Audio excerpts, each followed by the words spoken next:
Hello guys, so today we're doing color grading live up here with you guys, and the color grading is going to be basically color grading footage from the GH5 that I shot over the last few days. So here it's a different setup because I'm going to be here on my main computer editing, while my brother over there, hi guys, is gonna moderate, as always, talk to you guys, answer the questions, or pass on any questions that you guys may have. So anyways, I'm gonna let my brother take over a little bit here while I set up my computer, because we're a little bit behind schedule because of some minor adjustments I was making last minute here. So anyways, yeah, Lucas, take it away. yeah, guys, I hope you have some questions for me, because and for us, so we can start answering them right now as we are setting up, because we kind of have to change the flow of the show for today. So it's just going to be a short delay before Tom gets into doing the GH5 color grading. But we've been the last couple of weeks we've been using the GH5 quite a bit with anamorphic lenses. We've done some cool shoots with the Panasonic, the f2.8 lenses, and we're actually surprised with the results that we got. It was, usually people think that on the GH5, GH4, you should be using the speed booster, but even just with those native Panasonic lenses, we were getting some really amazing results. So we'll be sharing those with you, soon. But let me see whether we have any questions. Hello on everyone. It's cool to see people joining from so many different countries. Are we using VLAC? We are using VLAC. Yes, we are using it. Yeah, Tom, are we using it for all the shots, or like all the time you use the VLAC? So far, I used from majority of the shots, and that's because I was testing out the GH5 with the Atomos Ninja Inferno. The right. Names are getting longer and more complicated. I know. Yeah, so we've been using it. But yeah, we'll have to return the camera soon enough, so we're just trying to do a few more. Yeah, it's a loaner, by the way, guys, because some of you thought I bought the camera. I almost never buy a camera until I test it out first. So I lend it, borrow it, whatever. I get it so I can do proper tests, and then I decide if I am actually going to buy it. So. Actually, for our newsletter subscribers, last email we shared about I guess a few ideas about whether to upgrade to how we go about investing in cameras, especially because like this week's video there Tom did a video about the Canon C200 and compared it to the Ursa Mini 4.6. And on that video, and then on Instagram and other places, people were telling Tom, you gotta sell your Ursa Mini as fast as you can, while it still has the value, right? Because for some people, I guess the Canon seems to be a much better camera. I think it's mostly because of the autofocus and the so anyway, well, there's a few advantages to the Canon camera, but anyway, in the point we were making in that newsletter is that we don't usually go for the newest camera, and it's not if there is a big improvement, that would be one thing, but if you go every generation, you upgrade your gear, then you're probably not going to be seeing big upgrades. So it's better to actually with the to wait before you upgrade. For example, for years we've been using the Canon 7D, right? So the Mark I, when it came out, I think it was 2009, and for years over 5 years we used that camera like as our primary camera, right? Whenever there was a bigger budget, client could afford it, we would go rent Red or whatever other camera, right? But that camera served us for many years, and then when we did the upgrade, it was for the GH4 when it just came out. And so switching from the 7D to GH4 was a big improvement, right? So it was kind of clear that no doubter that we are getting something much better tool, for our, that we could use in our work. So but in generally, we just don't recommend, just jumping to the newest, camera unless you really see, there's a big improvement and will change things in terms of what you can do and what you can offer your clients, right? Because I guess main thing is you have to think about your clients or your audience. Are they going to see in the final video, are they going to see a difference or not? Like if you shoot with GH5 instead of GH4, is your audience going to really benefit? Like, are they, so it depends really what kind of projects you do. It's it's difficult to give like a blank answer, but for us, we usually wait more years between when changing cameras, and then there's always the option of renting. When you have a bigger project and there's actually budget that allows you to get better camera. Otherwise, which I just do try to to keep to be smart with our investments and with what gear we buy, because I mean, if we buy a lot of gear, it might make us feel good, but at the same time, at the end of the day, you have to you offer your services and so on, and you have to be, you don't want to price yourself out because you bought all this gear. You still want, and you don't want to make money on your work, obviously, so you don't want to overbuy. Anyway, I think Tom was giving me a signal that we are ready to go with the color grading.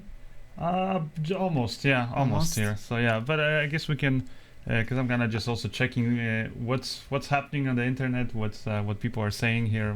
Usually I don't have a chance to look at the comments. Oh, okay. So now I actually get to see a little bit while I have Lucas kind of take it away.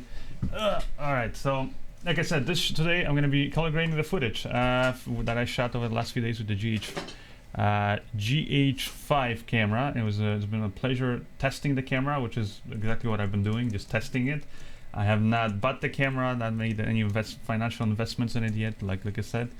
And anyways, yeah. So I'm gonna kind of show you guys, I guess, what you can achieve with this camera, and there's different kinds of footage that I guess we'll see how the time goes.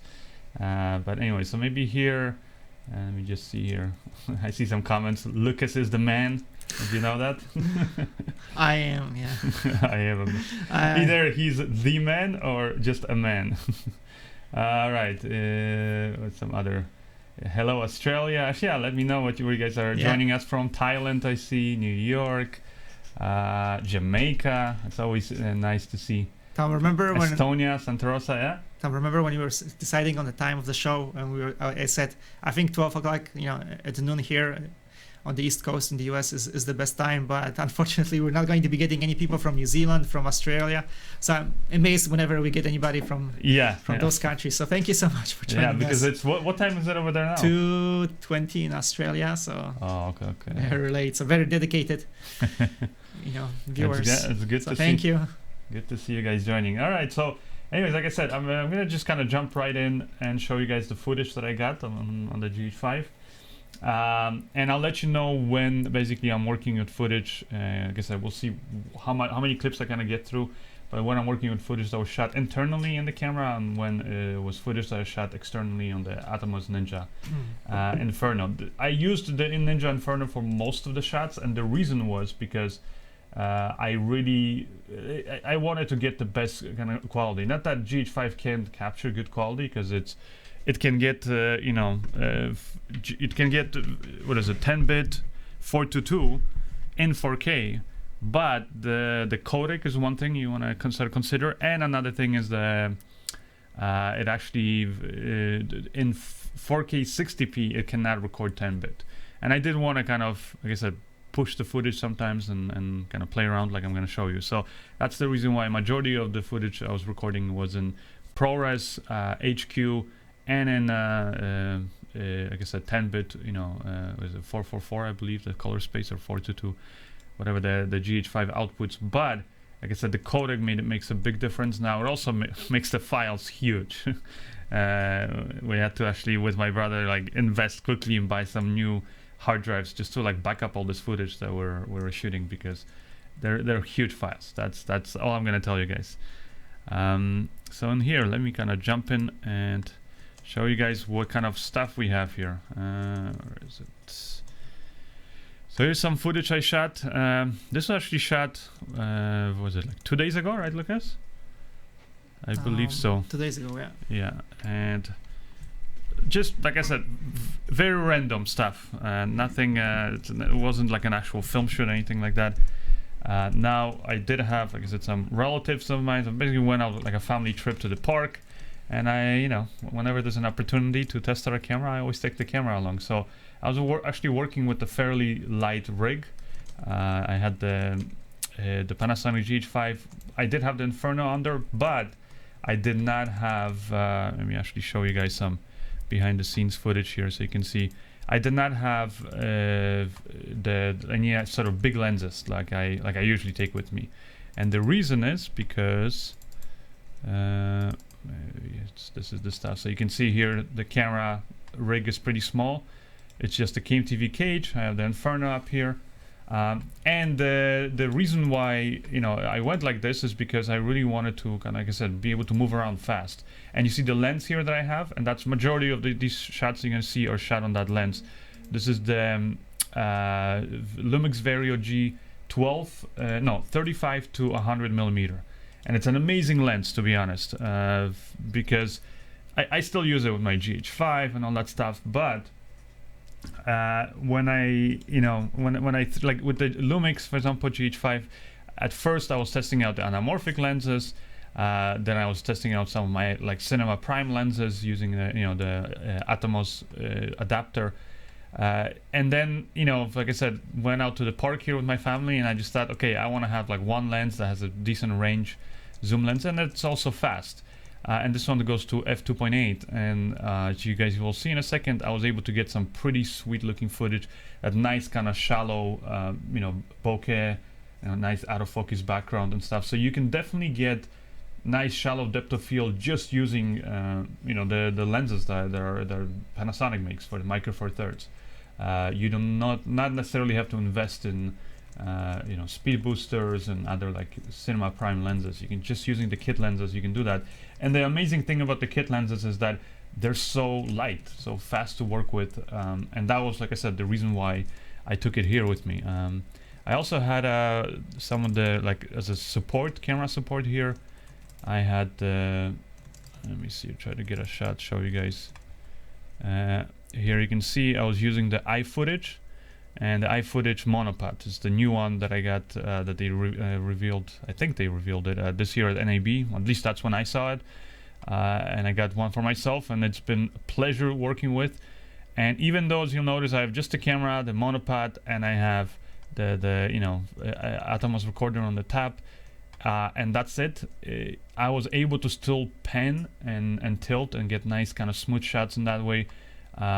Because the GH5 has amazing built-in in-body stabilization. So if you combine that together with with the in-body stabilization, and then you're just using the monopod, then you can get fairly smooth shots. Here I was actually sort of trying to see if I can make these shots look almost like a Steadicam by just holding the monopod and kind of almost as if I had a gimbal, it's like a stabilizer in my hand. And those are the kind of shots that I got. But anyways, here you can see me just putting the camera up on the monopod, and I found that working with the monopod was very fun because it was very fast, so I could just change my position height very quickly. So anyways, let me jump in here to this footage. So Tom, which for color grading, what are you going to be using? I'm using Adobe Premiere. I might jump into Resolve, we'll see. Okay. But for now, yeah, I'm using the Adobe Premiere. All right, so here's I'll just maybe let you guys kind of watch this clip. It's this one long take that I did. What is it, like 8 minutes long? So I assume we won't use the whole thing. I might even do like a quick cut edit here. So let me do this. So you can see here, and it's all, by the way, in 4K 60p. So, and I confirm it down or just slow it down, play it back at 24. So this way I'm getting nice kind of slow motion, right? So this was shot in 10-bit, right? With 10-bit, yeah. This is all 10-bit, and this is on the Atomos. So here you see it, I quickly kind of punch in. So I tell my actress, in this case, just tell her basically that, okay, just go back, do it again. And then, yeah, I quickly punch in. And that's the beautiful thing about having a nice zoom like this. Is it really allows you to zoom in. Also, another thing that I really love is that about the GH5 is the fact that it has the internal basically teleconverter setting. It doesn't lose any resolution or nothing, but you can zoom in even more using that. So I was able to sometimes zoom in even more just by using that setting. So I really kind of had an equivalent of like 35mm to like over a 200mm lens. So anyways, let's see here, maybe we'll cut to this point. See how this looks.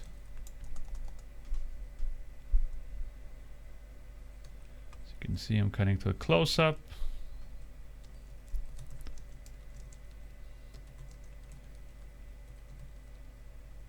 And then here, you can just keep the shot maybe longer. There's a lot of different takes here, but I'll just color grade actually. Maybe I'll just color grade the whole thing, and then I'll show you guys the little, like the moments from this long take of how they look when they're color graded. Now this whole thing was shot obviously as one long take, so it was shot with the same camera settings for everything. I did not change the aperture, did not change the shutter speed. The shutter speed basically was a shutter angle was 180 degrees. Aperture was f2.8. And then yeah, and then the lens, like I said, was the lens was the zoom lens. Right? Well, this shot, no, I was not switching lenses. Just to let people know, basically we're using that day two lenses, which was the Panasonic f2.8, and one is the shorter, so it's the 12 to 35, and the other one's 35 to 200. Yeah. And they both have image stabilization, right? And they work with the dual IS. Yeah. It's just that because we have the first generation of those lenses, so it's not dual IS2, but it's still, you know, it's still good image stabilization. And I mean, yeah, it's pretty impressive the IS on those lenses and on the GH5. Yeah. So yeah, so here's how the shots look, and here actually I got another shot, which maybe I can jump into later. It's the same, like right after I did this whole scene, I shot this, for example, for 8 minutes. I just got this quick shot of Annie, our actress, and I just had her hold the X-Rite color checker, so that this way, you know, if I, for example, wanted to find perfect white balance, which I think this was white balance pretty well on location, but if I wanted to get that, or if I, let's say, go back to that location, then I can also easily color match it if, let's say, I'm using a different camera or something like that. But anyways, so this shot, so how would I color grade it? Well, first thing that you want to do is you want to bring it to the right color space. So the way I do that is, let me actually go into here, new, where is it, project, and I'm just going to create a new adjustment layer. Tom, is it ProRes or RAW? You shot it, you got it's ProRes. It's ProRes, yeah. And here. Just gonna drag the adjustment layer sort of over all of our footage here. So there it is. And I'm gonna be kind of applying the color grade there to adjustment layer so that this way I can turn it on and off. I'm gonna show you guys how thing. I could have applied it directly to the footage, but that's one way of working with it. So go here to the color module. I can see how the shot looks. And like I said, in this kind of a shot, I mean, let's go here. We see some highlights also. See some highlights behind there. You can kind of look at the footage. This is how the footage looks. And you'll notice that the footage clips here at around like more or less 80 here percent, the IRE scale. So it kind of clips there, and it kind of, the darks don't go more than really, like it's everything's kind of above actually 10% here. And that's because it's log profile, so it's V-log-L, the footage that I shot it in. So because of that, you can see everything, all that information is kind of in the middle. Now, if you were getting something that had even wider dynamic range, or the camera could capture wider dynamic range, then it would use more of that spectrum. But right now it's not using more of that spectrum because, like I said, everything's kind of in the middle, and the dynamic range, I guess, wasn't that big enough. Or that's kind of, you know, the dynamic range that the camera was able to capture at the moment. Okay, so here, like I said, before I can color grade this footage, I gotta kind of first make it look like proper video. Let me select the clip itself, and to do that, there's different ways you can do it. For example, let me actually go here, adjustment layer, and I'll go in here into the creative. I like to, because you can apply LUTs here in the basic, and here you can apply it, but I like to kind of go in the creative because you can adjust the intensity of that LUT. So what I'm gonna do is I'm gonna load in a LUT that is where is it here? Basically it's a LUT that I that it converts the VLAC footage into Rec 709. So, and this is just from the Panasonic website. So this is what you get if you were shooting, you know, with S-Log, S-Log 3, whatever. That's the same thing that you would do. You would just get the official LUT that the manufacturer gives you. So you can see when I apply that LUT, this is before, this is after. Colors definitely look proper, and also you'll notice that now the information kind of seems to be stretched across the whole spectrum here, all the way to almost 100 and almost to the 0 there. But there's a lot of bright, you know, areas in the shot, not a lot of dark, so that's why there's not much information here in the lower part of the waveform here. So what I can now go is I can go into the basic color correction here, and I can make further kind of tweaks. So let's say I want to make it darker a bit, right, to drag some of the information. Now, if you notice, if I'm making it darker, it just overall takes the highlights, maybe drags them down, but doesn't necessarily take the black levels and push them down even further. So I can take the black here and pull this down. As you can see now, if I'm doing that, there you can see it's kind of starting to touch here the bottom, the 0. And you can notice there, like this is kind of under this is like a cool covered bridge. That area, it's kind of covered these kind of little areas there in between the bushes there that are getting a little bit darker. So now I might actually now want to maybe pull it back that much. Maybe I would say up to this point. So overall, this is how basically our basic color correction just kind of further kind of bounces the shot. Now I can take the shadows and kind of pull that area up, maybe push the highlights down, so it doesn't seem so contrasty. So you can see there, this is before and this is now, and that's how this shot looks. And this water, by the way, is supposed to look red like this. It's nothing bad happening there. It's just it's reflecting that bridge, basically that covered bridge that's behind there, like I said, above there.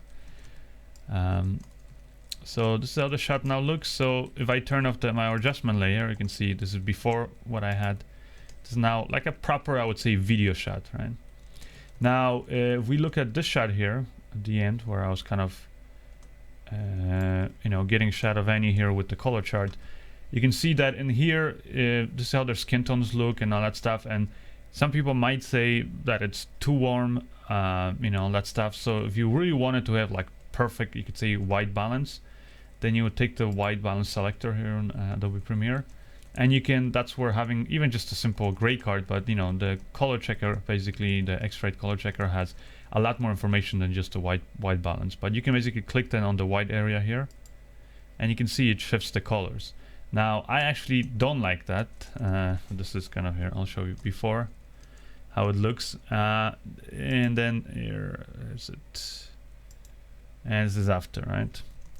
So before, after, before, yeah, and this is after the white balance. And to me now it looks too blue, and the reason actually is because you don't always want to have perfect white balance. What I mean by that is, in this situation, the white is not supposed to look completely white, because it's supposed to look like this, and that's because the sun was kind of already low on the horizon, it was setting, and so the light, the quality of the light was a little bit kind of warmish, kind of yellowish, so it tints the whole scene. Not to mention also that it's passing through all this foliage, all these trees and all that stuff, so the kind of warm sun with together mixed in with all this green that's in that scene, you actually wanted to have, like I said, these kind of colors. This is basically what I saw with my eyes. Now you still want to shoot stuff here with a color chart, and that's, you know, when you can. I don't always shoot with it, but when I can, I'll try to get this, because let's say if I go back to that same location, and let's say that it's a different time of day, but let's say I need to, you know, get some pickup shots, then I can go there, get my pickup shots. The light quality might be completely different colors, all that stuff, but I'll get my my basically shot with the color chart there too. Or let's say if I go back and I even shoot on a different camera, like a camera that has a completely different image profile and just the colors look different, then I can afterwards take that footage that I basically got on another day, and I can edit it together with this footage and match it, the colors perfectly, and kind of make it look like it was all shot on the same day, the same kind of quality of light, because then I can neutralize, you could say, or like perfectly balance both of the shots using this color checker chart. And you can actually do some really cool stuff in the DaVinci Resolve. So maybe maybe if I have time today, I'll show you guys to that today. If not, maybe next week I'll show you basically how I would kind of use this color checker chart in DaVinci Resolve to kind of match this shot, let's say, to another shot from another camera or just from another day. So Mike, yeah. Question here, because a few people are saying that the image looks green. Yeah. And I'm looking on your monitor. I mean, it looks pretty damn good, but on my monitor it does look a little bit, maybe greener. Oh yeah. Maybe it's the the Blackmagic. I don't know. I don't want to blame it on them, but maybe it's the streaming thing or the streaming service. Sometimes things happen where basically, like I said, they're outside of my control, because once the image exits, my monitor and goes through the whole streaming process and then goes through a service that we use for streaming then thing. But I'm kind of looking at it up here too, like here just on my monitor, like right now, the live YouTube video, and just to compare it, I mean, it looks pretty close. What would you say, Lucas?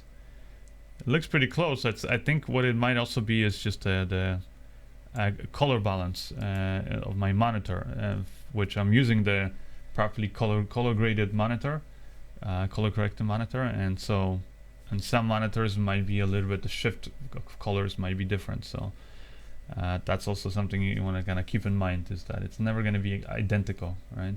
But this is, I'm doing it so that, like I said, I have a properly calibrated monitor, and so if I take this footage now and put it, let's say, in a cinema, on a projector, or Netflix or somewhere, it's going to have the kind of properly balanced colors, you could say, if I color grade the footage properly. So, but if it's looking a little bit green on your monitors, guys, then I mean, all I would say is just I guess adjust your monitors, the colors a little bit for now, because I can't do it right now and while I'm doing this thing. Anyways, let me jump back in here. And so yeah, so anyway, so this is the footage here. This is how it's looking. Now it is, I'll tell you, it is overall green, and it's because the shot just has a lot of green, right? Because look, there's a comment here that all the reflected light around her is green, LOL. But that's normal when you are in the forest. So the light is supposed to reflect, the light is supposed to be green, exactly, if you want it to feel like the way it is actually to the eye, right? Exactly, and that's what I'm saying is, like, when you look at this shot here, she's got like the warm kind of sunlight coming through, but there's also a lot of green kind of casting here. You can even see it here in this stuff. So if I go take the white balance, selector, and apply it into here, you see what happens. It takes the tint and moves it away from the green into more kind of cyan kind of colors, magenta, which then makes it less green. But like I told you, it's just, I don't want it. Like I actually want it to feel like she's in the sun's kind of later in the afternoon, in kind of a forest setting. So there's supposed to be a lot of green, because now if I look at this shot, you can see the green just doesn't look as nice, doesn't look as exciting, right? That's when you're comparing it to basically how it was before, which is like this. You can see here, it's looking a lot more green, but also the foliage looks proper.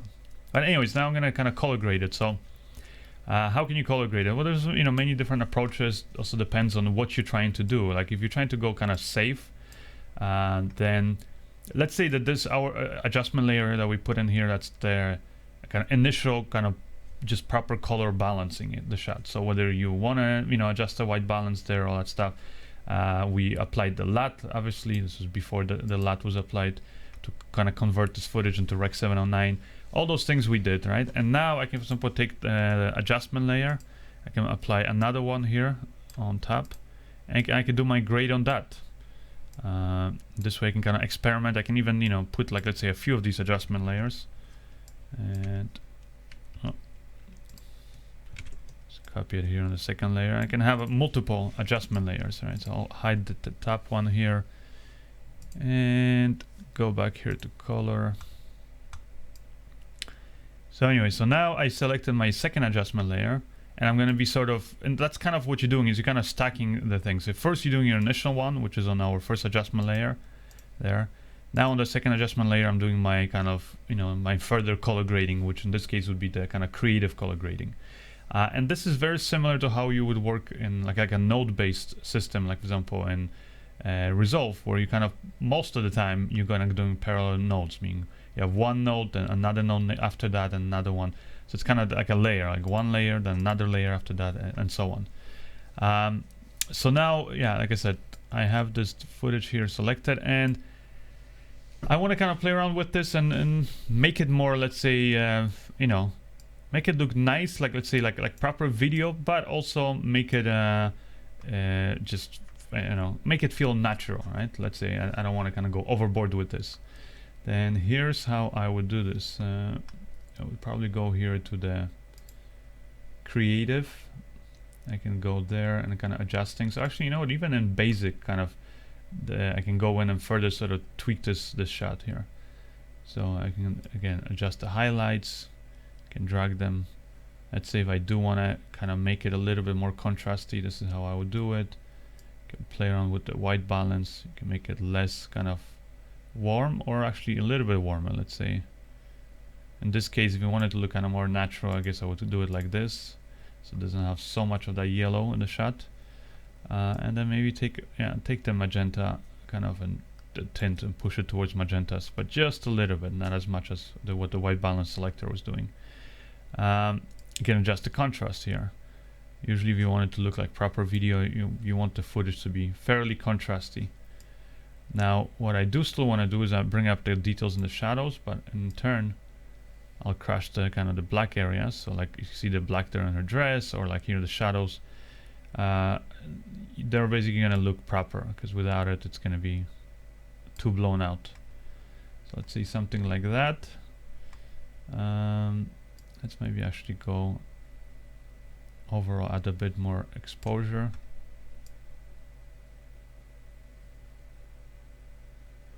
So you can see it's kind of looking a lot more alive, definitely, than what we had before.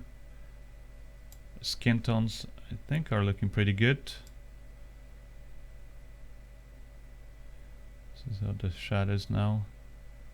And you can see this is how she looks here at the end with the color chart. Now, you know, I made it warmer, definitely, like you see this is before.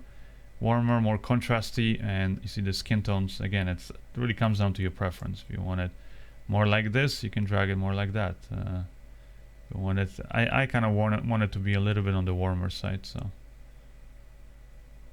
probably, like I said, adjust it somewhere there.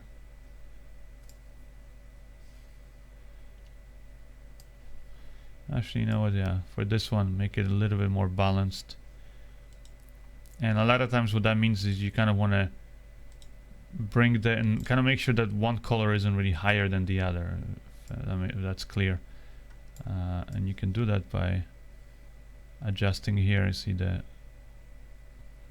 with the basically temperature adjustment and the tint, you can kind of bring all of these, the red, green and blue colors together into kind of one spectrum. So anyways, this is how it's looking right now.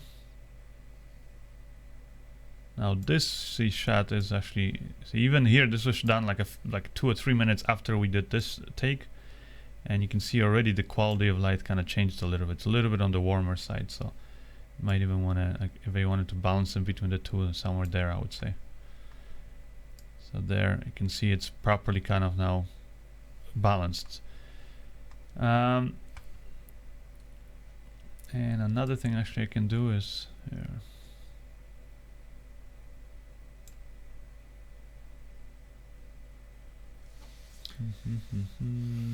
Shift this here. Oh, that really makes it weird. Extra green, for those of you guys who want an extra green. Although I don't think anybody was complaining about that.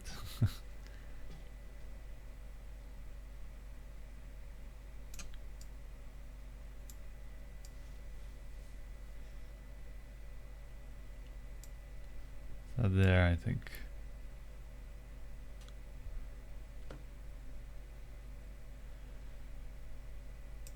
So let's again see, turn off this layer. This is before.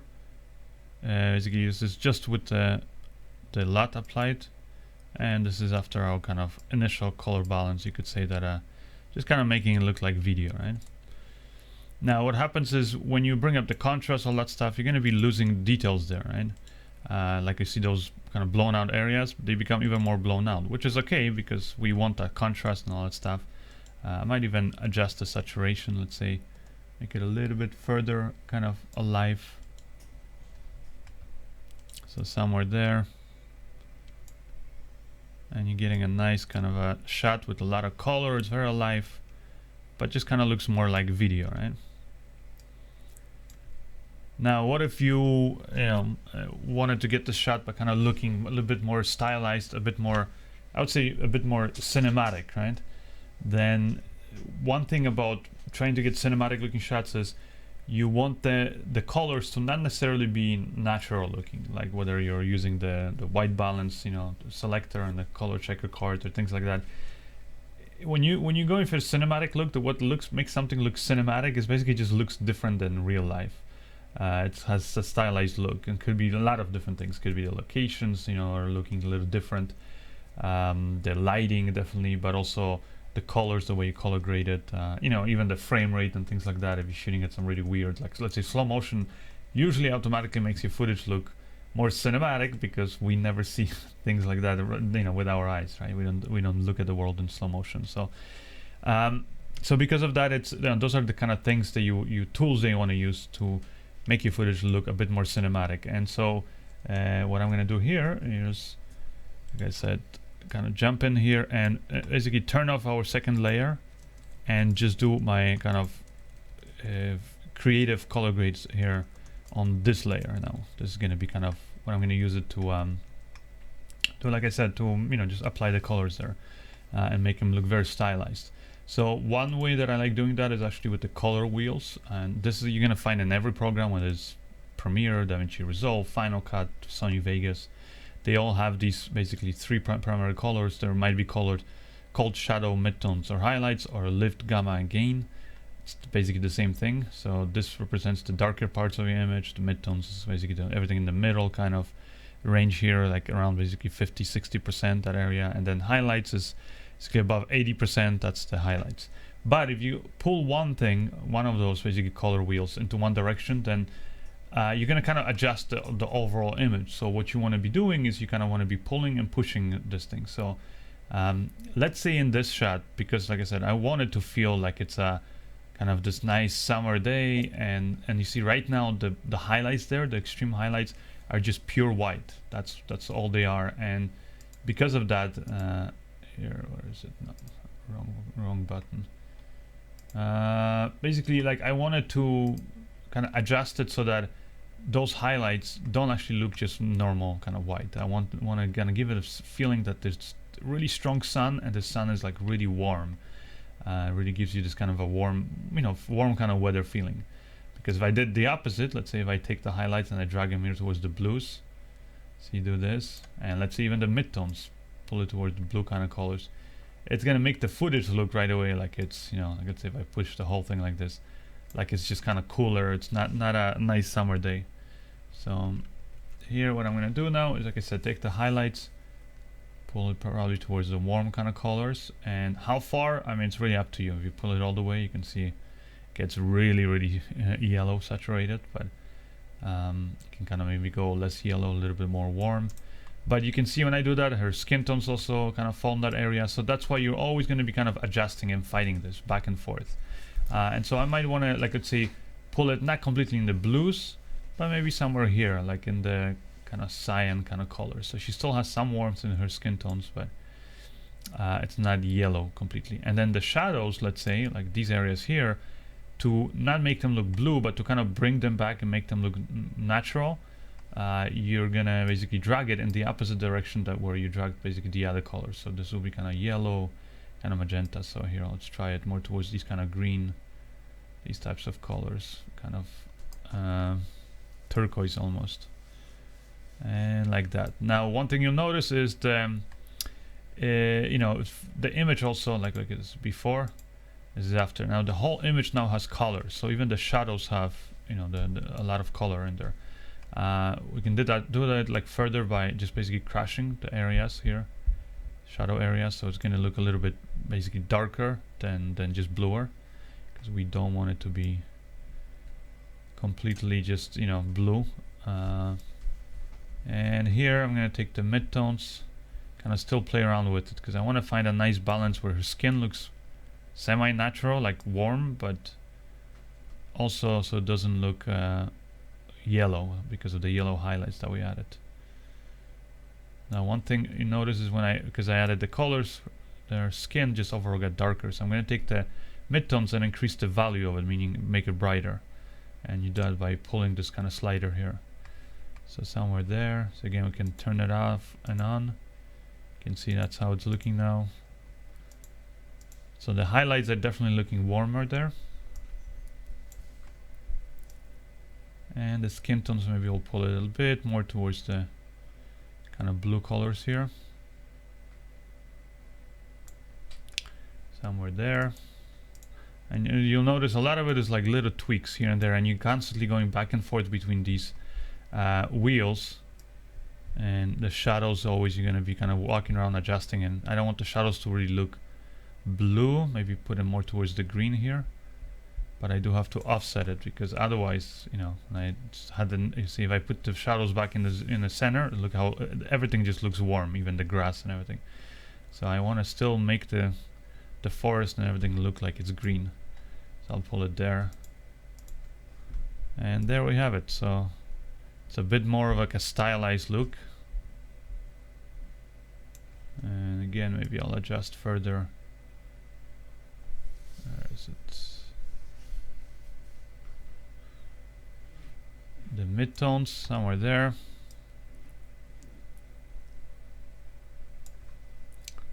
And I might even go and just overall adjust the, what do you call it?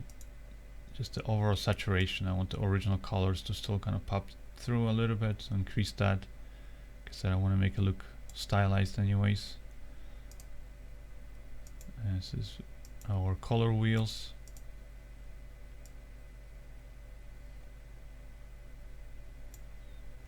Somewhere there. So again, we'll turn off this whole layer. You see, this is the shot, how it looks, just kind of in the regular video looking shot. And with this color grade, I'm giving it more of a, like I said, stylized look, but it still looks, I would say, fairly natural. It's not like I haven't gone overboard with any of the colors. I'm kind of trying to keep it kind of true to what the scene originally was, just kind of make it feel more summery, kind of warmer. And when you look at the final grade, you'll notice that the colors here on the, you know, in the waveform and here on the waveform and the color scope here, you can see that it's vector scope, like also kind of shows you that it's the colors are going more towards the yellow and the reds, and then some of it is kind of more in the middle, but nothing really goes completely in the cyan or blue areas. And that's because the majority of the scene is supposed to be like this. It's like, you can see, it's warmer. Some of the colors you can see also being pulled a little bit towards the green. Why? Because there's a lot of green in this shot. So that's why you don't want to be like, even if I were to turn this off here, and this is just with our color LUT, you can see very neutral looking shot. You'll notice that it's not going now towards the green, cyan or blues really. It's more staying towards the warmer areas. But the overall, just the balance, the intensity of basically of all the colors you'll see in the waveform is on the same kind of scale. And that's because you do want this shot to be kind of looking, you could say, if you want it to look natural, you kind of have to look at what's in the shot. If, for example, this was a shot where all you see is that red bridge, then you're gonna see a lot more just red colors. So that's something to keep in mind. So you kind of look at the shot, like, you know, you do not want to have, let's say, a shot, let's say, of a close-up of just this red bridge, and then suddenly, you know, you want the vector scope suddenly to be in the middle, because it's supposed to be kind of pulling more towards the red colors. So anyway, so this is here, turn on our second grade, like I said, where it's oh no, this is our second grade, which was this regular video, and this is our kind of more stylized look. Now if you want it to look really stylized, really cinematic, then well, you know what, we can do this again. Adjust it, put another adjustment layer here on top.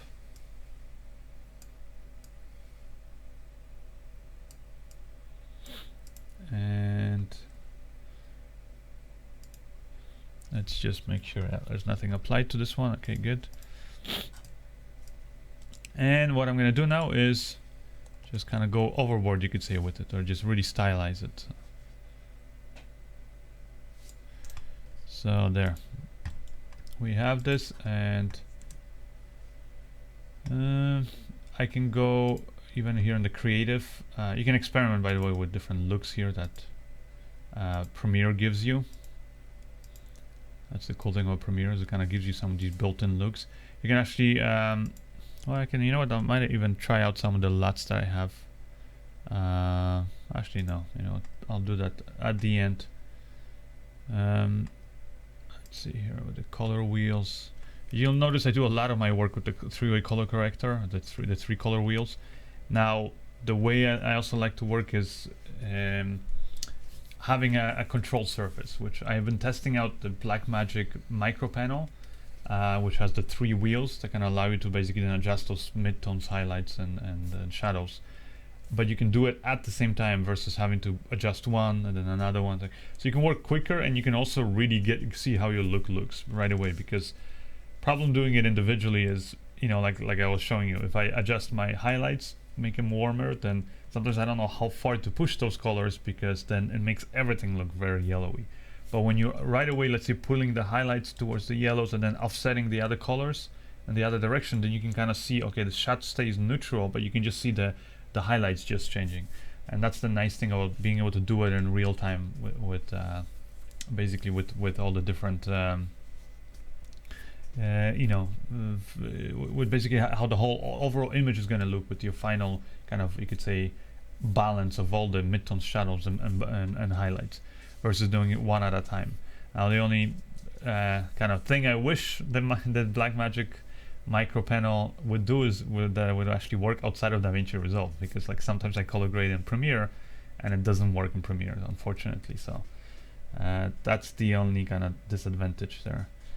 But anyways, so for now I'll do it the old-fashioned way, that's just with the mouse.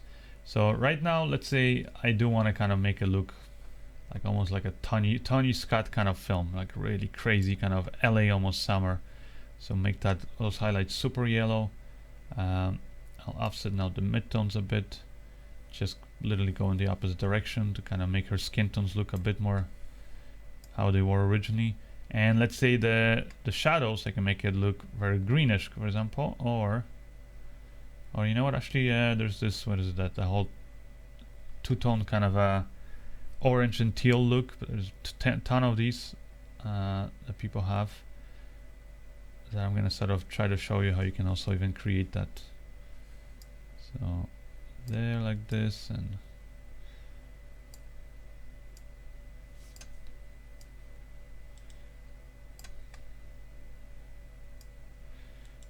push this more towards the highlights. Crash the blacks a little bit here, add some contrast.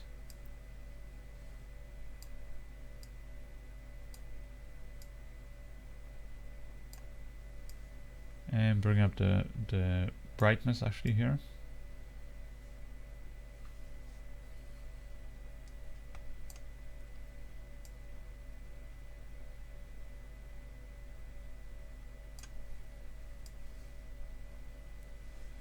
As you can see, I'm really kind of moving the points, and I'm kind of jumping back and forth between all of them, and that's the reason why I was saying is it's so much more helpful when you have like a control surface that allows you to kind of do that quicker.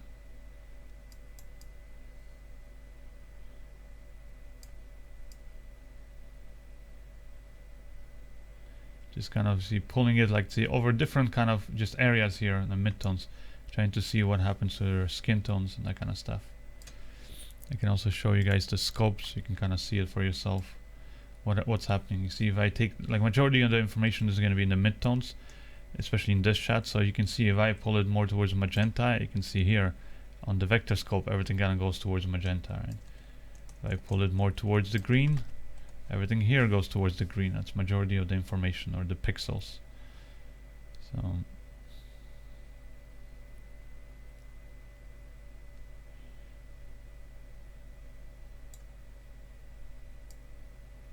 like I said here, looking like this. I'll increase the saturation actually too.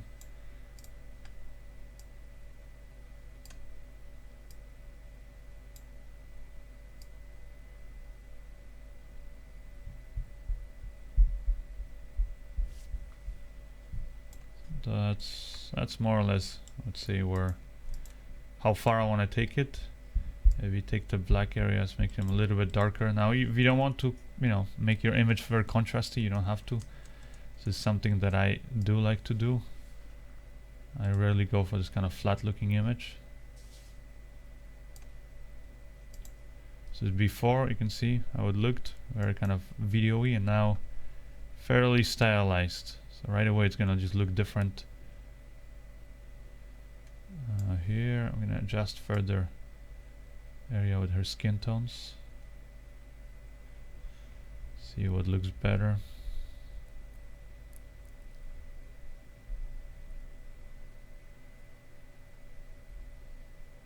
Let's maybe put it more towards the kind of warmer colors to make the whole scene overall warmer. So there, like that.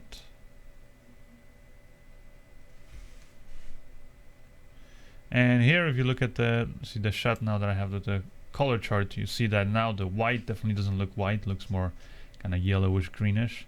And even like these kind of skin tones here on the color chart, you can see they've been really kind of altered the colors. This is before, this is after. So especially like the darker parts of the skin tones, you can see they've been altered. But you know, at the end of the day, like let's say if you do really crazy kind of pushing and pulling of these colors, you know, let's say if I go in the creative tab and just overall add this kind of tint to the shadows even further, let's say in the highlights even further in the yellows. If you do want your scene to still look, I'd say, you know, like basically make it work, what you want to make sure is that those skin tones, you know, you're gonna alter them obviously, but majority of those skin tones you kind of want to keep them the same, because this way the scene will still work. Like you could have everything else a very kind of funky colors, but if the skin just looks weird and no longer looks like, you know, like actual skin tone, then your whole scene is just gonna look really weird. Which again, sometimes you might want it for a really stylized kind of look, but sometimes you don't want it. So that's where I think, like just as an example now, like this is kind of what I got right now. Very kind of crazy, saturated. You know, you can see the highlights are very kind of warm, kind of yellowish colors. But let's say if I take now the overall kind of colors and just like pay attention here on the color chart. If I start shifting those colors, right? You see now this tone, like this kind of skin tone here is starting to look more kind of brownish, kind of muddy, kind of brownish. And that's what makes, see, her now look like an alien, and makes the whole shot kind of, you know, bad. So that's why you want to always, and this is just done by adjusting the midtones, because usually the skin tones will be sitting in the midtones. So that's why whatever you do with the midtones, you kind of want to make sure that those skin tones stay more or less how, you know, how they're supposed to be.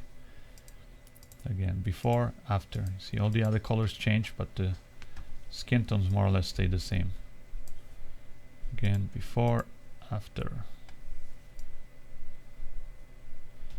So now I'm looking at the shot, maybe make it even less kind of green. Can pull them towards these colors. And this is the kind of shot that I got. Now one way also you can do it is by using LUTs, and you know, I have already like a collection that I'm using of my own LUTs.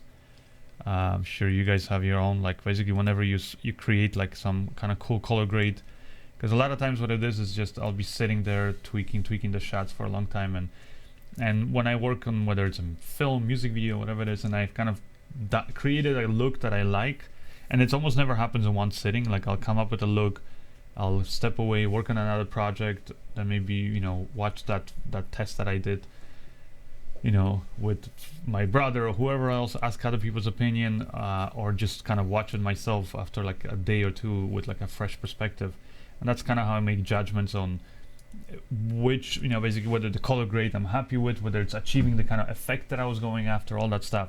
And then, but usually I'll kind of go in and still further tweak it and all that stuff, and just keep on making those adjustments. And so because of that, like I said, it's normal to kind of be able to kind of go and constantly kind of have like this work in progress grade, and also that it takes so long. So when I finally do reach a look that I really like, because a lot of it is just, you know, you pretty much do it with the 3-way color corrector. So you know, you can see it's not a complicated tool. It's only 3 things you adjust, but it's very subtle things. Sometimes you push the midtones a little bit there and then shadows and the other things, and you can create a drastically different look. So once I reached a kind of look that I like, then I'll just basically, you know, take the like I said, that look, and I'll save it as a lookup table. So it's this way. It's like you know, and the reason why I save it as a lookup table is because then I can use it in, let's say, Adobe Premiere in the future changes completely and they no longer support the plugins or Lumetri that I'm using right now. Well, I can still apply a LUT because LUTs have been used for years and probably will always be accepted by all the applications. I can use it in DaVinci Resolve. I can use it in Final Cut, Avid, whatever program that I want to use. I can apply that same look and get it, and regardless of program that that I'm using. So that's the cool thing about LUTs, and that's why I would say if you guys reach that kind of look that you like, that's how you should save your LUTs, right? I mean, save your looks out to a LUT, a lookup table. Also, it's just easier afterwards, like to copy it if I want to send it, let's say, to my brother, and he's color grading something and he's like, hey, I want that look that you had, and I can just send him a LUT. It's a small text file, basically. That's what it is, with a bunch of numbers, and you send it and he can apply it. So for example, in this shot, I have a few different LUTs already that I created, so that I have. And so here, let's see. Yeah, everything's here turned off, and we'll just go to, actually, you know what, here, let's just actually do it on the actual footage here. I'll show you guys how you can do it without even using the adjustment layer. So I'll go here, and you can go into the look, and you can kind of apply different lookup tables. Now, one thing you want to do is, then you would probably want to go into basic color correction, input, go browse, apply the lookup table that I applied before. Where is it? Here. So I'm going to apply this, and that just converts it to proper video, like I said, from VLOG. So there is now our proper kind of Rec 709 looking footage. And then I would go into the creative here tab, and then here for the look, again, I would apply the LUT that I want. So let's say I want to apply, here I have, for example, my Cinecolor LUTs, for example. These are LUTs, by the way, they're on my website. Anyways, let's say pool party. You have this kind of look that it applies, and you can see it. The look that it applied, it only is going to work because I have that first basically color grade applied, right? That converts this log footage into proper kind of, you could say, video. If you don't have that and apply that lookup table, you see what happens. It just looks very, very blah. It doesn't work, and that's one thing I'll tell you is, doesn't matter what LUTs you're using, check whether these LUTs first of all are designed for just video, or like Rec 709, for properly kind of balanced shots. If they are, then you have to first bring your footage into that. So like I said, when I do that, then you can see the LUT has a proper effect. Let's say fun in the sun. This is kind of a warmer shot, so I can do that. I can apply that one, and you can see it kind of gives you that look that I was creating before manually. Now, one thing it's also doing is it's, you know, adjusting the contrast and the overall brightness of the shot. That's what all LUTs are going to do, more or less. And in this shot, maybe it's making it too contrasty. You can see the highlights are really getting blown out. Maybe the shadows are becoming too, too dark. So you can adjust the intensity of this LUT now by dragging it down. But another cool thing is, because you still have all that information that you had in your log footage, it's there. So when you go to your basic color correction, you can now, let's say, take the highlights or like the whiter areas here and drag them down. Let's say bring up here the details interface, like do things like that, that you can bring that information back because it's still there. Because all you're really doing is you're not completely destroying that information that was, their original highlights. You can still bring it back basically.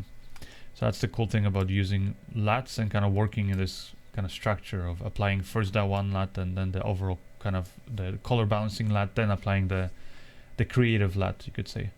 So now for the creative, let's say I'll experiment further, apply another one, golden grass. You can see makes the grass look kind of golden and everything kind of yellowish, especially the highlights.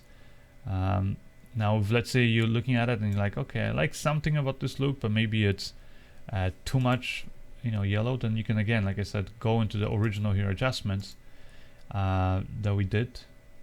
Let's see, bring back some of the the contrast, but let's say take the colors overall, the white balance of your shot, and you can make it, warmer or kind of take the temperature. And so it's normal when you're using LUTs to kind of further go in and adjust, you could say, the shots.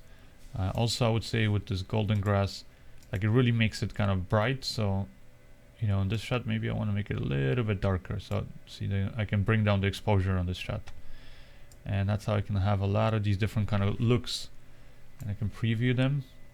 But I would say when you're using LUTs, doesn't matter what LUTs, whether LUTs that you created or you bought somewhere online, go and still know that you still have to tweak it. Like it's not something that you're just gonna apply. Sometimes it's gonna work. Sometimes you'll just apply a LUT and it will just work. But sometimes, like I said, you have to kind of tweak it further. Like for example, these new LUTs, actually I'll show you guys that I did. I created them, different versions of these ones. These are called the famous movies. And these LUTs are, you'll notice that I have the regular ones here that basically are meant to be applied to the Rec 709 footage. But I also have them in different profiles. So whether you shot it, let's say in D-Like, or like on DJI drones, or for example S-Like 2, S-Like 3, and I also have V-Like. So V-Like would be for this camera, right, which was shot on the GH5. So then you can just apply it, and what this essentially will do is will apply the automatically, kind of, you could say this one LUT does two things. It first takes your footage, converts it from log profile into Rec 709, a proper video, and then it applies the color grade to it directly. And so let's say Amelie's is kind of yellowish, kind of warm look. So I apply it, and you can see now it has the right contrast, everything. And I would still want to, like, let's say in this shot might look too yellow right now, so bring it back a little bit, maybe make it look a little bit bluish, maybe more magenta there. And so you would do kind of tweaks like that. Or for example, let's say apply some of the other looks. Road to Perdition. You can see it's a very subtle kind of, sort of a film look. And this is before, after. And you can see it already in one, using just one LUT, I was able to take it from that log footage, see there, into proper video and apply this kind of a stylized look. That's I guess the cool thing about having these kind of things. Jesse James, you can see is another look, and for that one I would actually increase the saturation, the overall saturation of the shot, and the exposure too, somewhere there. But as you can see, I almost never apply just a lookup table and then just kind of walk away and be happy with it.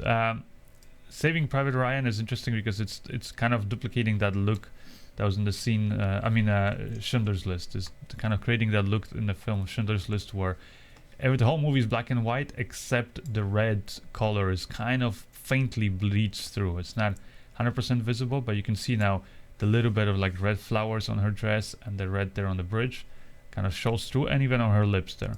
But everything else looks black and white. So, but even with this, I would say now go back to the original here shot and maybe make the brightness a little bit here darker, increase the contrast actually, but bring up the shadows there, something like that. And you can see it looks like a proper black and white shot, but it has those reds there. And I can even make those reds stronger just by taking the overall saturation here, bringing it up or bringing it down. So if I bring it up, this is how it's looking. So definitely has a cool stylized look. Let me just play around with another one. Let's say Girl with the Dragon Tattoo. That movie had really funky kind of colors.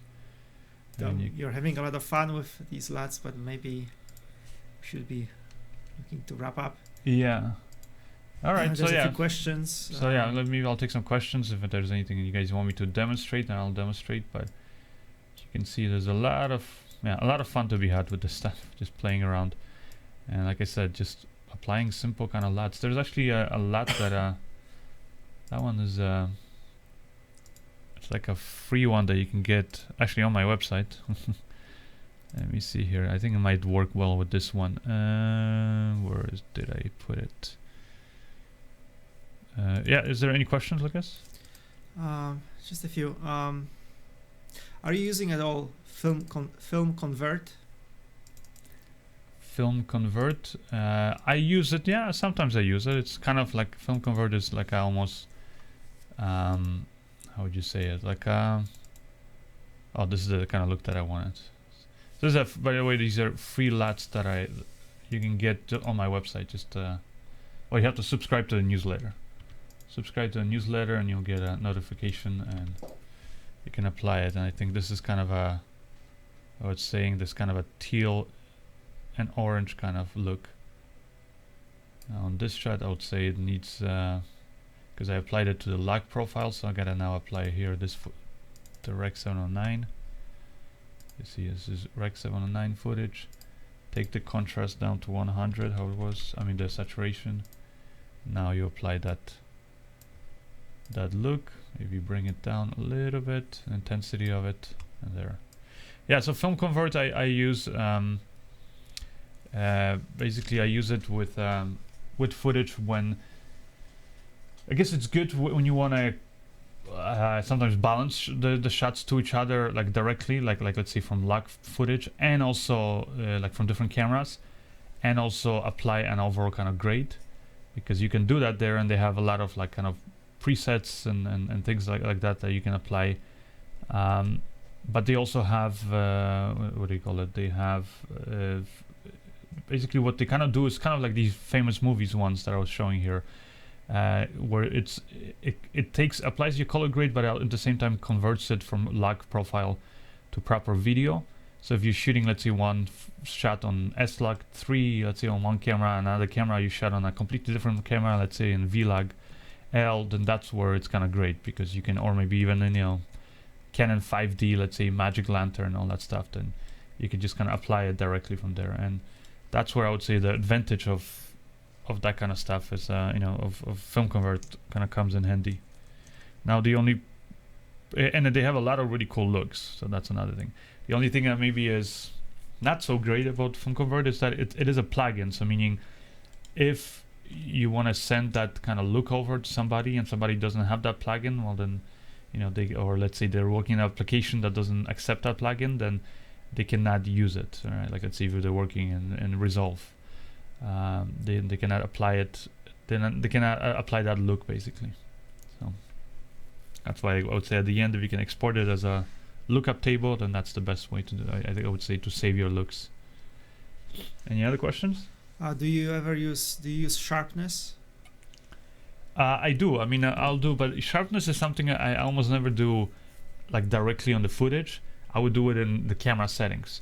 So I almost basically I never do it in the computer. The only way I would do it in the computer is when I'm shooting RAW, because when you're shooting RAW, you're not shooting an actual, like recording an actual image. You're recording the raw data, and so then the way you convert the raw data into an image is basically interpreted by your software.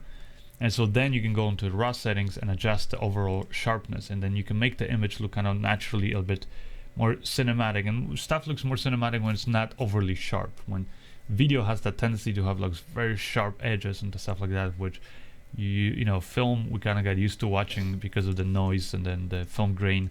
It kind of had a bit more of this kind of softer quality. It doesn't look out of focus, it just looks, like I said, softer. So that's why I would say, the advantage of doing that, like adjusting the sharpness, but I usually adjust the sharpness down. I don't ever increase it. And adjusting the sharpness is by just, like I said, doing it in camera with your camera settings.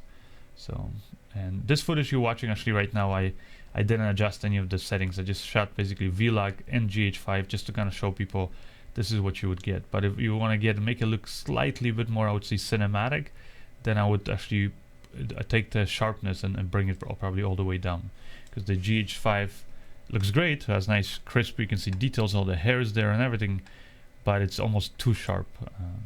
Now pay attention here, look at the kind of nice shallow depth of field I was able to get, and kind of I think, like I said, the shot looks fairly kind of cinematic, and that's because like I said, I'm on a very long lens, on that 35 to 100 millimeter Lumix Vero lens, and at f2.8, and even though it's a micro four thirds image sensor and lens, as you can see, you're still able to get nice kind of shallow selective depth of field. And yeah, that's the kind of shot. There's a question here from Norway. What do you think about 100 megabits versus 50 megabits per second for color grading? I mean, in general, the more bits of information you have, whether it's the color bit depth, in this case the footage is 10-bit, or whether it's, you know, the actual compression ratios, in that case 50 bits he's asking, or 100 megabits. You know, yeah, the more you have is better in terms of, because you have more information essentially to work with the image. So as you can see here, when I was pushing and pulling the colors, it just means the image is not going to break down as fast. Whereas when you have you know, footage that doesn't have as many bits of color and bits of basically information in the compression, then you're going to start seeing those artifacts. So you know, in terms of, let's say, the compression, you know, bit depth, if you're shooting with a 50, you know, megabit image that's compressed, you're going to start seeing quicker, when you really add a lot of contrast and stuff, you're going to start seeing this kind of blockiness in the footage. This is also going to be very evident if you're doing any kind of green screen work, kind of chroma keying, because then you're selectively, you know, choosing one type of, like, one of the primary colors, usually the green or blue, and you're keying that out, like, meaning completely taking away those pixels, making them transparent, and in that case you're going to really see this big blackiness and all that stuff. Also, it's just, you know, like having bit depth, like I said, GH5, good thing is it shoots in 10-bit, but if you shot footage in 8-bit, doesn't mean you can't color grade it, but you have to be aware of the fact that if you have like this kind of a shot, you probably won't have too many worries, because there's a lot of contrast, meaning there's a lot of things that are just suddenly changing from one to another and things like that. There's not a lot of like these open kind of smooth surfaces. But like, let's say if you had like a lot of bokeh like you have there, or like even better, like you know, whether it's a sky or like some kind of a long smooth surface, like let's say if this was kind of slowly, this white part was slowly changing colors from one to another, then you're gonna have less gradients in between that, basically, as it changes. So that's where bit depth also is gonna really help you when you color grading. So yeah. Okay, in terms of on the GH5, GH4, which photo style do you use the most? Here, Trevor is saying that he's using a customized natural or vlog, and that he doesn't like the Senal, like the. Yeah, it's, you know, it depends on what, I guess, what you're going for. When I'm shooting, for example, on the GH4, and I did a video about shooting, let's say, the vlog, right, the log profile they give you, it gives you slightly more dynamic range, so it's nice. But the problem with the GH4, because of the bit depth that you're recording, basically when you're recording internally, and also the codec, it just means that vlog image, it could look great if you got like the exposure dead on and you don't have to push and pull the image too much when you're color grading. But let's say you know, something was a little bit off, very quickly the image can start falling apart, and you just, biggest thing is going to start introducing also the noise, a lot of noise there. So that's something, like I said, the reason why I kind of, on the GH4, I stay away from the vlog, unless I have an external recorder, like, you know, like the Atomos Ninja Inferno. When you're recording on like in any of the other profiles, like I would say on the GH5, because you can record internally 10-bit, and especially once they unlock the 400 megabits per second, you know, data rate, if you have that much space, you know, on your cards and everything, then I would say then you can record in vlog, and you'll probably get the best, because you can go in and you can make the old image look, you know, how you want it afterwards in color grading. But also, does that mean you should always be using that? Well, not, because like I said, on my GH4, I could be using vlog all the time and recording it to Atomos recorder. But the reason why I don't do that is like a lot of stuff where I do, like, for example, when my brother shoots like behind the scenes shots of me using the camera on the GH4, or let's say, you know, if I'm using like right now I'm actually using the GH4 to you know, to get the shot of me for live streaming and things like that, like things where you want the footage to right away look good out of the camera. That's when I would stay away from any kind of log profile. And that's why for me, my go-to kind of profile actually in the GH4 was the natural setting, if I want the settings to be like just straight on. Now if I was kind of shooting log profile and I kind of wanted to have sort of a bigger dynamic range, but I can still color grade it, but I'm not recording to an external recorder, then I would use the Senal D, but not in its normal settings, because yeah, then it just looks pretty bad. So in my GH4 review, if you watched the video a few years ago, you know, that I did, in that video I show my settings for the GH4, and that's why I'm using Senal D, because it has a slightly flatter profile, but I kind of changed certain things in there, some of the parameters. And you still have to color grade it, because if you know, obviously if you just take that footage, it looks very weird and plasticky and weird. And obviously doesn't have the contrast and all those things. So you still have to color grade it like you would shoot in a completely flat profile like vlog, right? So you have to color grade it first, bring it to proper color video and thing. And the reason why you want to shoot though like that is only because, like I said, if you want to have capture slightly wider dynamic range, but also like let's say if you make a mistake sometimes slightly your exposure is over or under, will kind of again save some of the information, the highlights for you and the shadows. So that's the reason why, you know, also why dynamic range might be helpful to you. But if you want something that looks good straight out of the camera, whether it's footage, let's say you're delivering it to a client, or you're doing live streaming like I am right now, or you know, when I'm, like I said, I'm doing just getting BTS shots and, you know, or things like that, footage that I want to just quickly throw on the computer and be able to edit right away, then you kind of want to shoot on something that looks right away good and proper. And that's when you want to stay away from Senal D in the GH4 or GH5. Definitely stay away from Senal V. I think that one's just kind of pointless. I don't even know why they created that profile. But I would use the natural probably. The natural one is really good because it's has proper contrast and all that stuff, but it doesn't go in the darks like right away. It doesn't just crash them. So there's still a bit more information there in the shadows. But it just looks, like I said, looks proper. So well, you don't have to color correct it. No, and then you don't have to color correct it. You would just put it straight, you know. Yeah. Okay. A few more questions here. Yep. Let's try to get to them. Is it true that the industry is shifting to 2.4 gamma? I guess. I mean, we're shifting. We're still in 2.2, but we're going to be shifting to. I mean, I could say part of the industry already shifted to, you know, even stay away from Rec 709, which is around 5, 6 stops of light. But it's kind of questionable. There's always arguments, but now we have, you know, like I said, displays that can display, you know, bigger dynamic range and all that stuff. So we're going to Rec 2020, and that's going to be the new, I would say, standard. It's still not there because, well, because like I said, not everybody's got the displays and all that stuff. So that's probably going to be the thing, because the Rec 709 is basically based on the color, you could say, and the dynamic range of the old television standard, the SD. You know, we switched to HD, meaning we just increased the resolution, but the color balance and standard was never really updated. So if you know, for example, started broadcasting right now in, you know, gamma, let's say 2.4, and then, you know, and then also let's say, you know, Rec 2020 basically, image profile, but not everybody has those kind of TVs and stuff, then the colors are gonna look weird. It's kind of like equivalent of, like, you could say, like VLOG is a certain image profile. If you had a monitor that was calibrated to watch VLOG, then you wouldn't have to apply any LUTs to it or nothing. It would just, VLOG would look beautiful right away, and you have all the dynamic range, but the contrast colors would look proper because it's a thing. But this display, for example, here, this one is balanced for Rec 709. So because of that, a VLOG image or S-Log image doesn't look proper on it.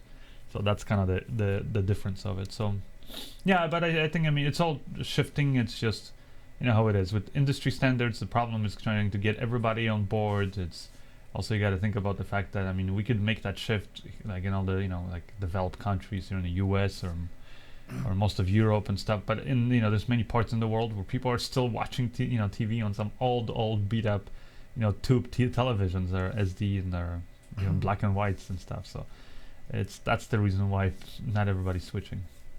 The Rec 2020, is that basically for the HDR movies, not movies, TVs? I mean that. But yeah, it has a higher dynamic range than Rec 709. So that's what it's the thing, and it's just different color space. So the way the colors are, basically the color spectrum kind of sits. So content that's created on, you know, Rec 709, and outputted this way, it's not going to look good on those HDR movies. Again, yeah, TVs would look weird. Yeah, would look weird. But they basically, if you have a Rec 2020 display, it will kind of in real time, basically, you could say it will calibrate that footage for you. So okay. I think, but that's the whole thing. Is like, ideally you would want everybody to just be like, okay, we're done with the Rec 709, we're switching to this, you know, standard, and it's Okay. just not gonna happen. So in terms of here, asking about feedback on using Resolve for editing, like the newest version, the beta version, the Resolve 14. I know, I think you mentioned something about giving Resolve 14 a try for editing, right? And somebody's asking whether it's. I used it. I used it for editing, and you know what? It's a completely capable editor. So if you. The new one? Yeah. I mean, I've used it from version 12. I've been editing on it, but the new one I've tried and has some really cool things. What it comes down to is it's not that you can't do things in Resolve that you, for example, can do in Premiere. The reason why I still prefer to edit in Premiere, just like some people prefer to edit in Final Cut or whatever, Vegas, and then they let's see, but they still like the color grading tools because DaVinci Resolve still has the best color grading tools, and they still go then into DaVinci Resolve to just do the color grading. The reason why people do that, and it can be sometimes a pain, taking the XML files, like your edit basically, and transferring the edit. Sometimes it doesn't transfer seamlessly. You gotta like go in and tweak and adjust your transitions and things like that, or your image scaling in DaVinci Resolve. So the reason why people still go through that trouble is because, like I said, they want to use the best tools that for them, and that doesn't mean that one is better than the other. It's just what they're used to. So like I said, color grading is easiest and smoothest, for in DaVinci Resolve. They just have a lot of cool tools, but then you can achieve that same kind of color grade in pretty much any other. Like in Premiere, I could probably do an identical color grade. The reason why, for example, I don't want to switch is because back in the day when Premiere didn't have very good color grading tools, I got used to color grading in DaVinci Resolve. But and back then you couldn't edit in DaVinci Resolve. And so now I could switch and do my whole project in DaVinci Resolve, but it's sort of like I would have to relearn the software. And I mean, I kind of, the basic things I know, and so I'm able to edit in DaVinci Resolve, but I edit a little bit slower because there's sometimes I'm like, oh, where's this special, like this thing that I did, or this, like I remember the first time I needed to scale up a footage and kind of reframe it in my shot in DaVinci Resolve. I just didn't know how to do it. Like I know how to do it right away in Premiere. I didn't know where was the menu, and so it took me a few minutes to kind of get accustomed. Oh, this is where I click, these are the settings. And that just simply means that I work slower, right? So that's the reason why people who get used to editing one application, they kind of don't want to switch to another one, is because they're gonna have to go on that learning curve. But if you, for example, are new, learning how to edit, and let's say also you don't have any money to buy software, just go and get DaVinci Resolve. It's free. Learn to edit in that one, and you'll be good, right? You can start editing in it. But if you're, like I said, you don't want to spend the time, then I guess just stick to your application and you can still import it into DaVinci Resolve. But yeah, you can do all the things. Also for me, another thing is, like I said, aside from the fact that I just know all the shortcuts and I can work really fast in Premiere, and I just don't want to have to relearn everything. I don't even have time to do it. To basically be able to work at that same speed in DaVinci Resolve, because like I said, I've done some editing, but it was basic editing for projects where it wasn't time sensitive. But another thing is that I like in Premiere is that it's connected directly to After Effects, and I do a lot of After Effects work. So if you're not doing After Effects, then you won't really see an advantage there. But for me, I do a lot of After Effects work, and you can't directly link from Resolve to After Effects. You would have to basically export that shot, import it into After Effects, do your shot, render that shot with the effects, and then bring it back into Resolve. So it's kind of slower, whereas in Premiere I can just link it and I can work on the shot in After Effects, and it's automatically updating in my Premiere Pro project. Okay, one here a question. Do you have any problems recording in VLOG on the GH5 at 8-bit? In the GH5 and 8-bit VLOG. Well, I haven't recorded anything in 8-bit, so I don't know. But I would assume it's the same as when I was recording in 8-bit on the GH4, right? Which I did a video about that GH4 internal recording versus external recorder. So you can see there, it's not the end of the world. You can do it, but I mean, also, why would you record in 8-bit on the GH5 when you can record in 10-bit? There's no point for you to use 8-bit. Really, it's like I said, just use 10-bit, and you're gonna get that extra bits of color, right? The gradients there. All right, I think it's a good time to wrap up. Yeah. So I think, do we have something we're showing or no? It's gotten really long, the show, if you want. All right, so we'll do it next week Yeah, then. I So think we'll so. show our submissions and stuff next week because it's been kind of longer and thing. We'll catch up, and we're still, reason why it's like everything's a mess here, and that this shot's not the most interesting. It's like because there's literally nothing here behind me. Just it's a big mess here in my studio. I'm still kind of trying to figure out where everything's gonna be, and all the cables are a mess and stuff. And last week and today, you guys saw we're a few minutes late because of that. Like there's all these things that are just like this suddenly doesn't work, that works, and so that's one of the reasons. So you're gonna definitely see the show changing and upgrading as we're gonna going forward. And so that's why next week then I'm gonna maybe, like I said, 100% guarantee I'm gonna show like I said, yeah, I'm gonna show the submissions. So, but if you guys have anybody else who wants to showcase their work or ask my opinion, whatever it is, then submit your work using the link in the description of this video, or as always, go to tomantosfilms.com/live, and you'll find all the info there. Do you want to mention anything about the plans for a second live stream and a weekly stream? Right now I don't even know. I'm not 100% sure what the live stream is going to be next week. So, but we are going to be doing another live show during the week, where I'm going to be basically breaking down, you could say, the filmmaking approach, cinematography, special effects, things like that, of various kind of Hollywood films or other even like works with maybe music videos, whatever is interesting. So if you guys actually have ideas of, like, let's say if there's a favorite film of yours or music video, whatever it is that you watched, could be, like I said, big Hollywood film or maybe some indie, even short film, submit it to me. Send me, just contact me through my website, and let me know, like, Tom, I really think you should talk about this film or that, and then I can kind of break it down, tell you guys, how the lighting was done and all those different things, and also answer your questions because it's a live show, so we can do it live. And that's going to be during the week. Possibly we're still deciding on the time, but I think, what is it, Lucas? I think we're thinking about Tuesday, possibly it's Wednesday, but closer to the middle of the week, so separate the two shows. And in the evening, right? So in the evening, to a different time zone. So it's going to be easier Australia, for the guys. It's going to be easier and so on.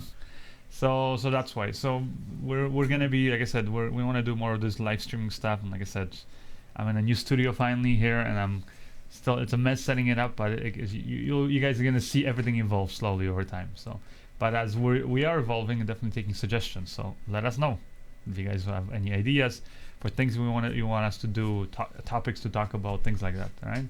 And like I said, as always, submit your work if you want us to showcase it on the show. But anyways, I think that's it. It was fun doing the show today, and I guess we'll talk to you guys next time, right? Yeah, see you. Bye. See you next Sunday.